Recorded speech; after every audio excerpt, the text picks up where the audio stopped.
బులెటిన్లో మరో breaking news చూస్తున్నాం. అరెస్ట్ అయిన లగచర్ల రైతులను కలవనున్నారు BRS working president KTR. BRS party senior నాయకుల బృందంతో కలిసి సంగారెడ్డి జైల్లో అక్రమంగా నిర్బంధించిన కొడంగల్ నియోజకవర్గం లగచర్ల గ్రామ రైతులను పరామర్శించనున్నారు కేటీఆర్. ఈ మేరకు అన్ని ఏర్పాట్లు పూర్తయ్యాయి.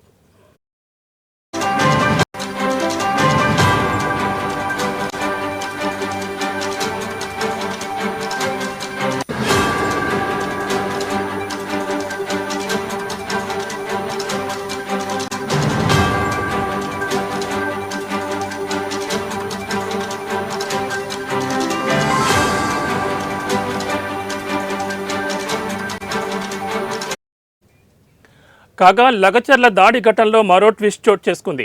లగచర్ల దాడి ఘటనలో మరో 10 మంది అరెస్టు అయ్యారనే వార్తలు వినిపిస్తున్నాయి. వికారాబాద్ జిల్లా లగచర్ల దాడి ఘటనలో మరో 10 మందిని అదుపులోకి తీసుకున్నారు పోలీసులు. లగచర్ల దాడి ఘటనలో మరో 10 మంది అరెస్టు విషయాన్ని గోప్యంగా ఉంచారు. అలాగే రహస్యంగా విచారణ చేస్తున్నారట పోలీసులు. 4 బృందాలుగా ఏర్పడి మరికొంతమంది కోసం ముమ్మర గాలింపు చేస్తున్నారు. అదుపులో ఉన్న వారిని సాయంత్రంలోపు రిమాండ్ చేసే అవకాశం ఉందని తెలుస్తోంది.